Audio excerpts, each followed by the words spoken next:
We all agree that there's a lot more to be discovered, no matter what your background is or how you approach this subject. It's really clear that there's a lot more going on. Now, these elongated skulls that you do a lot of work with, have they done DNA testing on them to see what really they are? Can you talk to us a little bit about that? Sure. It's been a long and painful process because we have to get permission from Peruvian authorities to be able to send samples of these skulls out of Peru to major laboratories, because anything which is pre-Columbian has to be registered in order to be exported. So this has been a process going on 3 years. We've tested 5 so far, and within the next month or so, another 10 to 15 will be sent to one major genetics laboratory in the United States and another one in Canada. Are you excited to see the results? What do you feel they're going to come out and say? Do you have any ideas? Yeah, actually, we have results from the first 5, and the only genotypes or haplogroups that have been able to be established, and a haplogroup basically tells you what your ancestry is.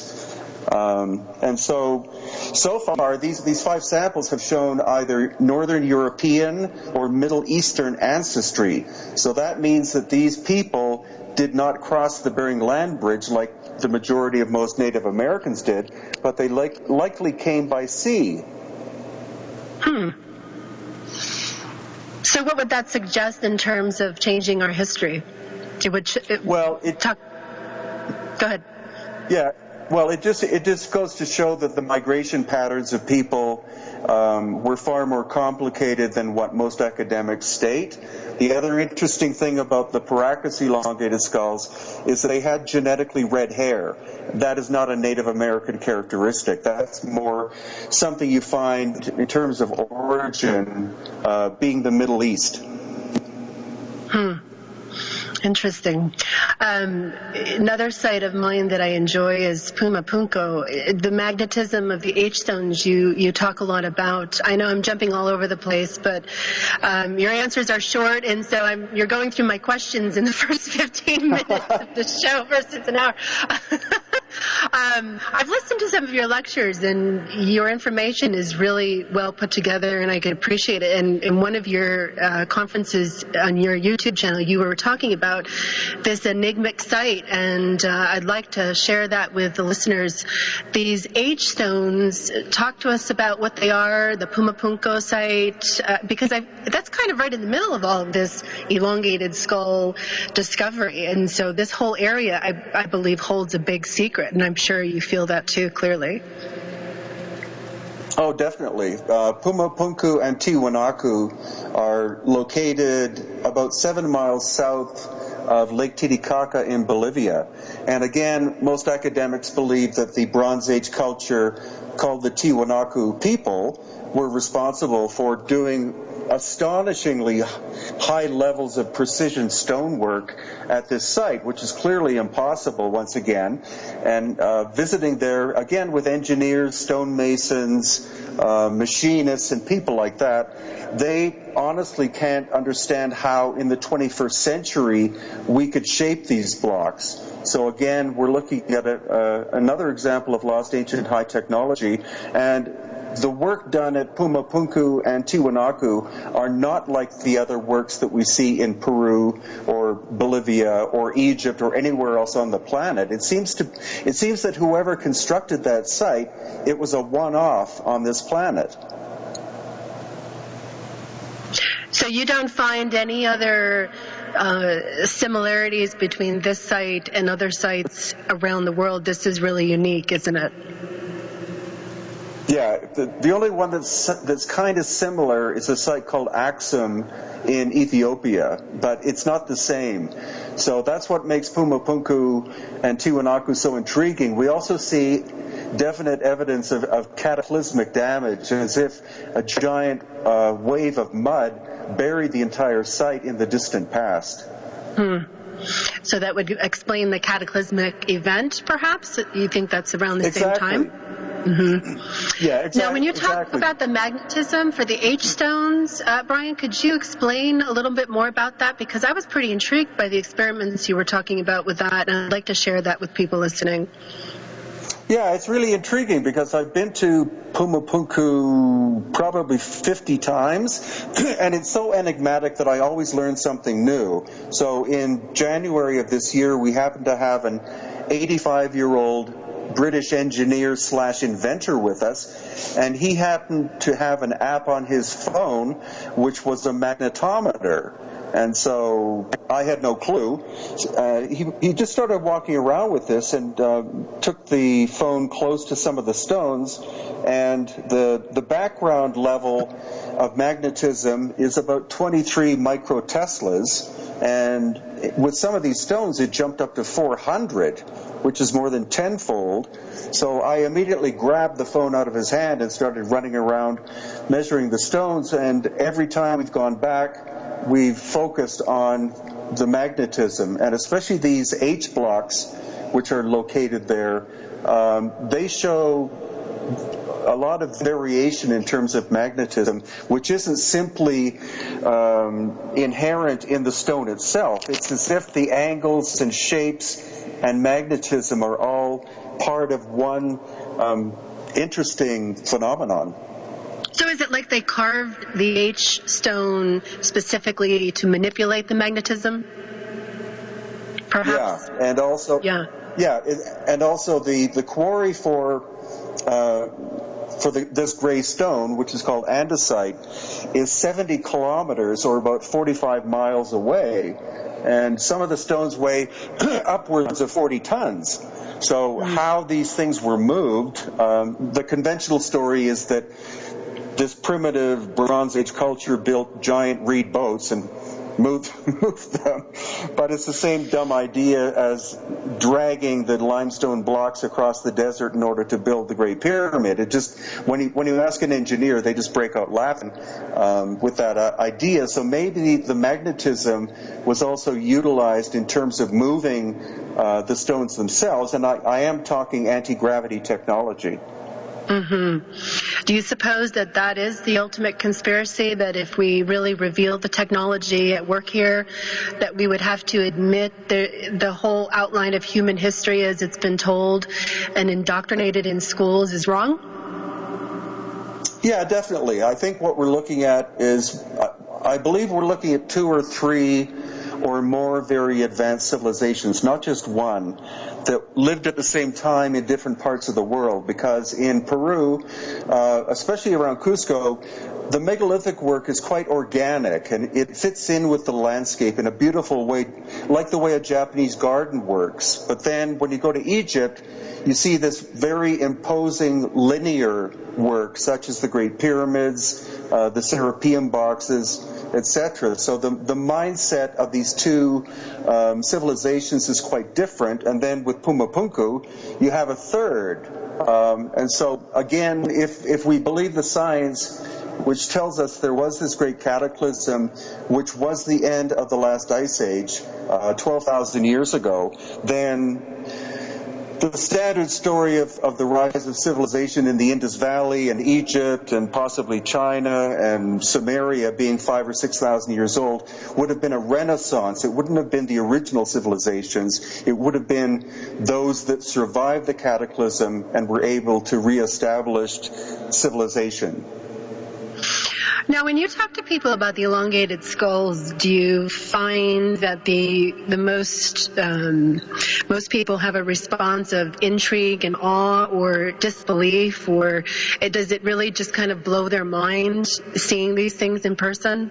I would imagine yes, but you never know. Some people could just be born skeptics and say, no, that's fake, you know.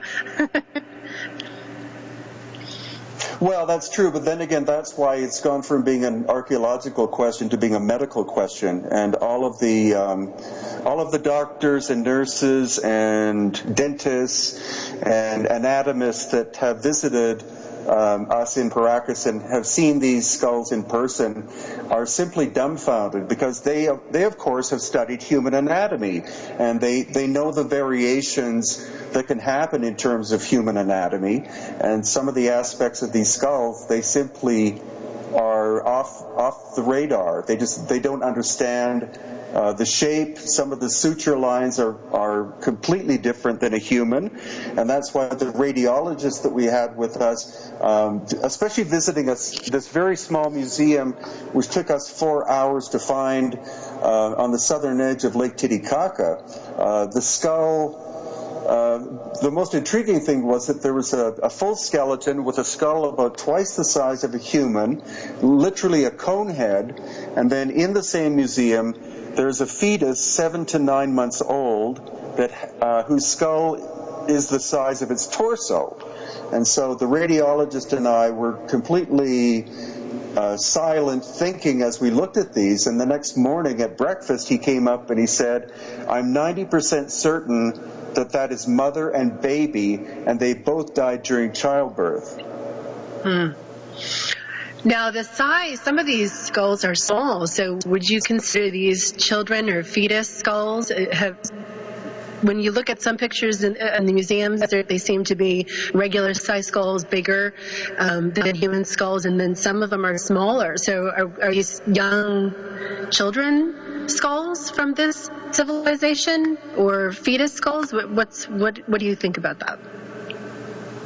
Well, the great thing is that these specimens keep showing up. I mean, I saw photographs of the one skeleton of the cone head, which is absolutely massive. And again, the radiologist said that's not a Homo sapiens sapiens. And when we actually go back to Paracas in about a month, I was sent photos recently of what appears to be a 6-month-old baby skull, which is a complete cone head. So I'll be with red hair, so I'll be very intrigued to see that one in person. And the important thing again is photographs don't tell you that much, but seeing these things in person, and especially when you have a medical professional with you, that tells a really big story. Yeah, it sure does.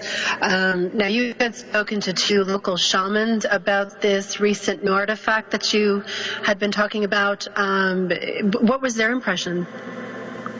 They both believe that it's alien, and especially so not one from of this them planet, is totally from a different planet, someplace else, and came here. That's what they say, huh?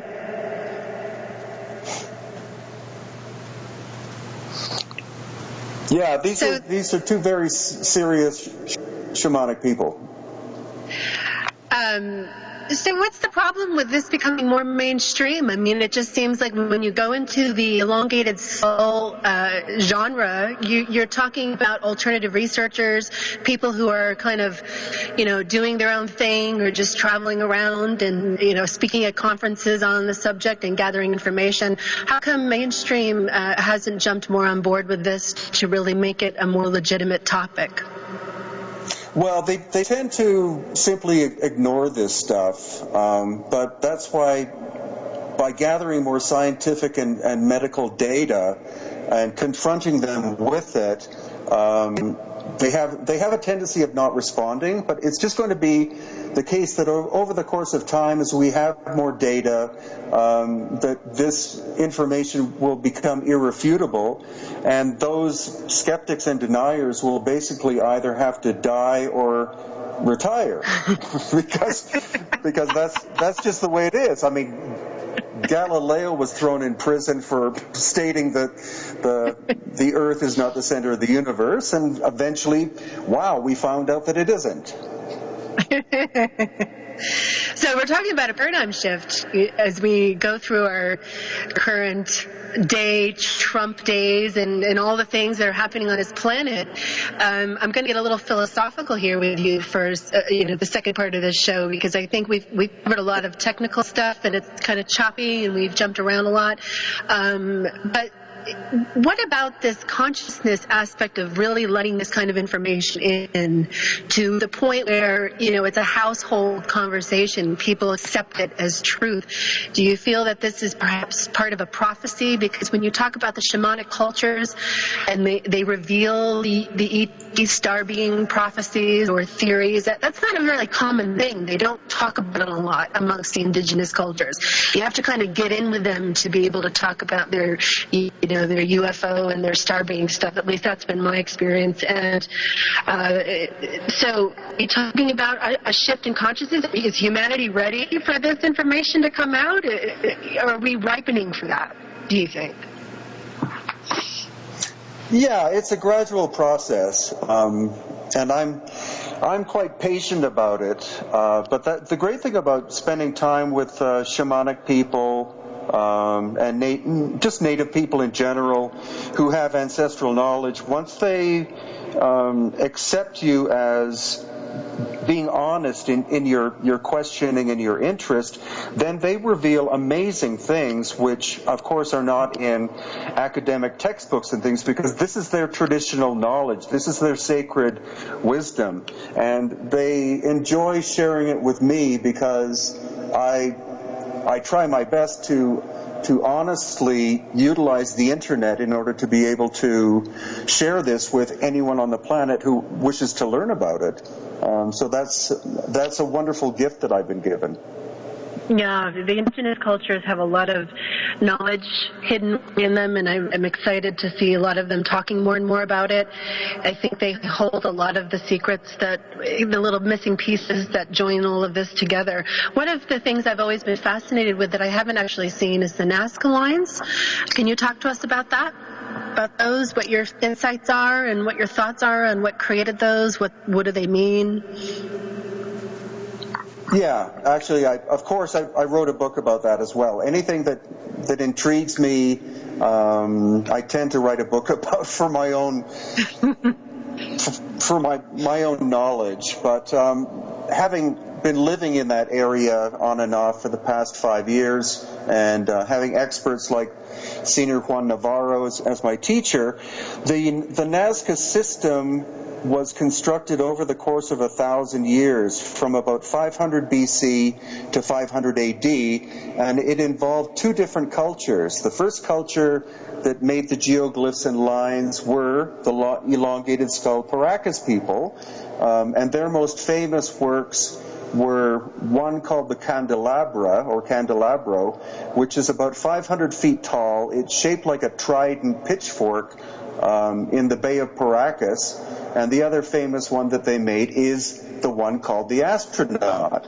So they created these works from about 500 AD until they were invaded by the Nazca culture, who came from the north due to localized climate change. They were exterminated by the Nazca, and then the Nazca occupied their land and then continued to construct more of these geoglyphs and line systems. It's a very complicated concept, and there is no one theory that covers why they were made. It really depended on the time frame. Some of the lines were constructed for the solstices and equinoxes. Other ones track underground water systems. Some of the geoglyphs, like the spider and the hummingbird, were used as ceremonial pathways. So it's just, it's a very complex subject. So it's like almost a shamanic ceremonial thing, versus kind of trying to contact the aliens in the sky. Kind of, a lot of people suggest that they were trying to communicate to the star beings. Well, in the case of the Astronaut, it would appear that that's the case, because it does have a strange shaped head. The right hand is up in the air as if it's waving to somebody. So yeah, some of them were ceremonial. Some of them were for pragmatic reasons, such as solstices and equinoxes, or tracking the underground water systems, because it basically never rains in Nazca. All of the water is underground. coming from the Andes. And some are just playful. There's an area called Palpa where there are supposed to be 1,600 geoglyphs that you can only see from the air, and some of them are anthropomorphic, half insect, half human beings. There are these runway-looking things, some arrows, spirals, etc. So when you come over, do you come over a view that overlooks the valley where you can actually see these things, or do you really have to be up above them to make out the ships? I've never seen them. So when you come over, you take your tour bus. Yeah.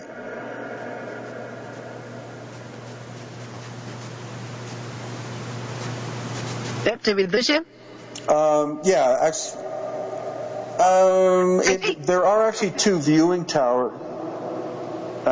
There are two viewing towers that you can climb up and look down on a few of them. But basically, you have to be in an airplane to get an idea of the complexity of this system. Mm-hmm. It's at least 200. It's 200 kilometers long. It's not simply 24 animal-shaped figures in the Nazca Plain. There are hundreds upon hundreds of these things. Now, when they were constructing them on the ground, how would they be able to, build these things where you really can see them from so far above? Well, the most logical answer is that they were able to construct towers out of different stages, probably 10 feet tall per stage. There's a local tree called the warango, which is like ironwood. It's super hard. And so utilizing local rope material and these reasonably small tree trunks, they could have built towers 30, 40, or 50 feet tall, and then had drawn the figure on a grid pattern on animal skin or some kind of paper material, and then set up a giant grid system on the ground. So the architect could be standing up in the tower directing the workers below on how to construct these things. It's interesting to think that if we're dealing with an alien species and a very high-level technology civilizations prior to the more modern-day ones, that they could have had aircraft that went up, correct? To take a look at this from a more aerial view? Well, it is. Yeah, it is possible, and what people who've not been to Peru don't realize is that UFO sightings here are so common that if you ask a local person in the highlands of Peru about like orbs or ships or whatever, in general it tends to be lights more than metallic craft, but almost everybody that you inquire with has seen these. So and sightings have been going back hundreds of, if not thousands of years in this area. Would it be possible to say that perhaps these cultures are still living in the area but underground? It is possible. I've had two really good sightings on the coast of things which would be way beyond what even a secret space project could have created. So, having seen them myself and having my wife be the witness to one event, and again, like local stories from lots of different people, there is some kind of very advanced presence in different parts of Peru. There are certain areas that are hot spots, especially, but definitely something is still going on here, way beyond some kind of black project. Well, you do tours, and you have, I believe you're on one now. Do you have anything coming up that people can look into and sign up for and come experience these things with you? Yeah, we have two coming up this summer. One is in June, and it's focusing on the celebration of the Inca festival of Inti Raymi, which is the festival of the rebirth of the sun. And then we have another one in August, which is specifically about the elongated skulls. So both of those tours are limited to 15 people per tour because we want to give quality experience. So we don't want, tours of 50 or 100 people. So those are the two main ones coming up. We also do tours with smaller groups as well. We actually have one lady from Hong Kong with us right now who we're solely doing a tour for. Tomorrow we're going to Machu Picchu. That place is amazing. If I'm talking to somebody and you're listening out there and you've never been to Machu Picchu, it's a must at some point in your life. So, Brien, what is your favorite site of all time? Well, that's kind of like having a favorite child, so it's very difficult. Each one has its... Well, honestly, each one has its own character. So I would say Machu Picchu is the most breathtaking because it's in the high jungle. It's a massive site, and the core of it is megalithic. So that shows us that the Inca found an ancient megalithic site, were in awe of it, and then built their city around it. And then Ollantaytambo, which we were at today, has spectacular megalithic elements to it. Some stones are 65 tons. The quarry for that stone is on the top of a mountain across the valley. And then Sacsayhuaman is probably the largest megalithic wall in the world, with some stones weighing 125 tons. So each one's different, and that's why the tour is really good, because you see all these different variations of the megalithic builders. It's not as if they used one technique. Some of the techniques are very site specific. Well, one thing we can all say is that whether it's Egypt or Peru, these massive stones, it just makes you ponder how they moved them.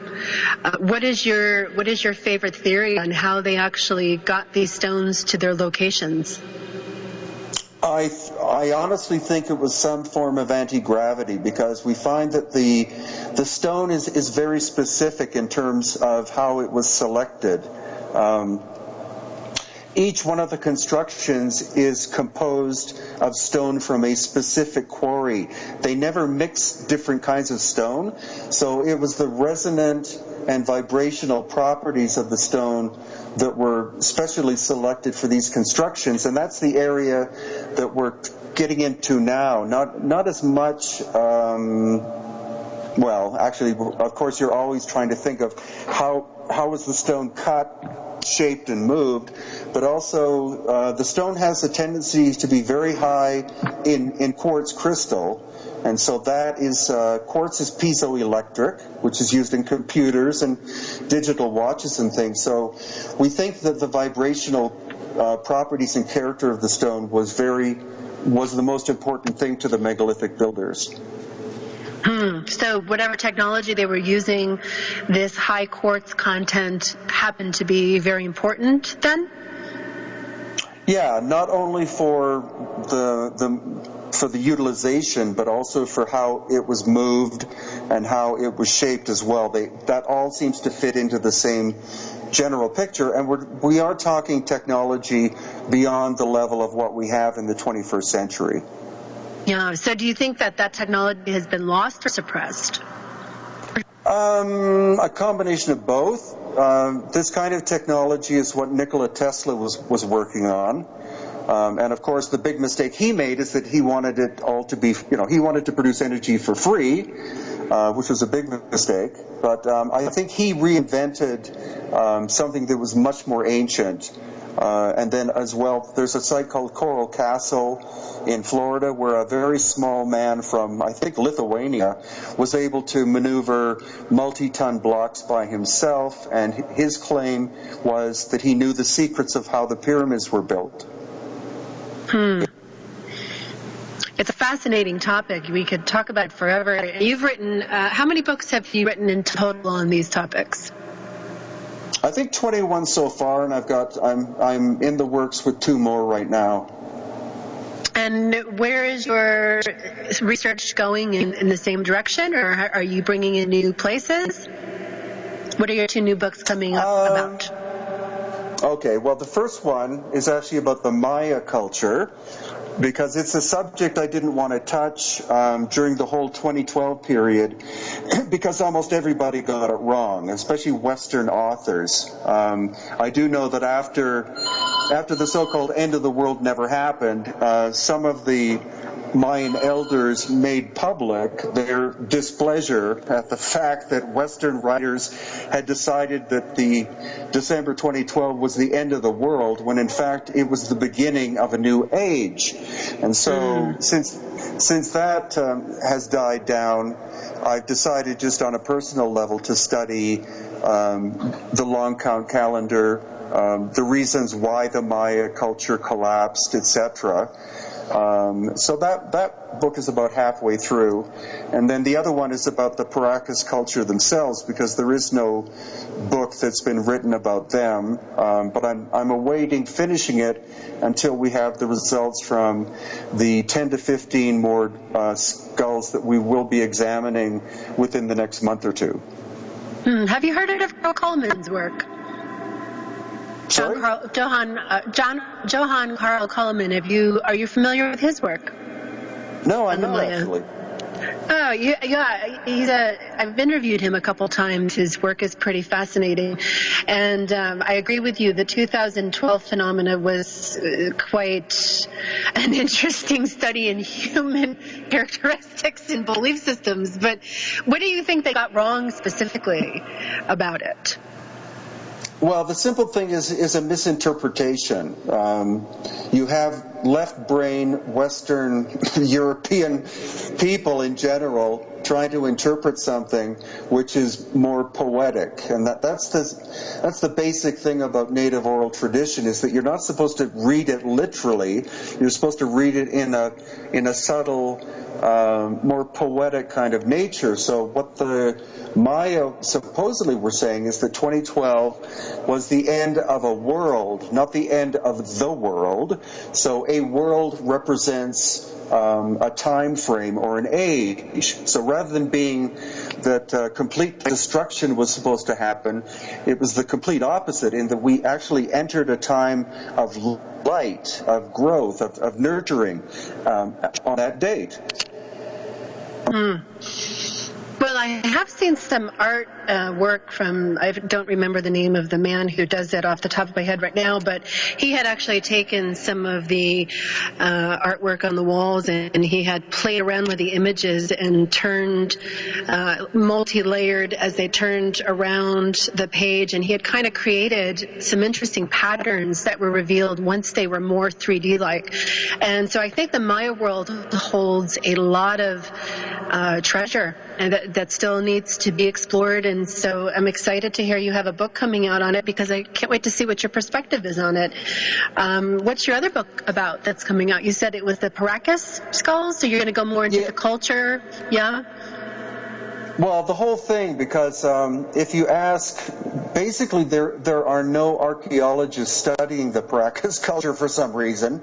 And so if you ask those that have knowledge about them and are honest, they literally don't know where that civilization came from, because they suddenly appear about 800 BC, and then by 100 AD they're gone.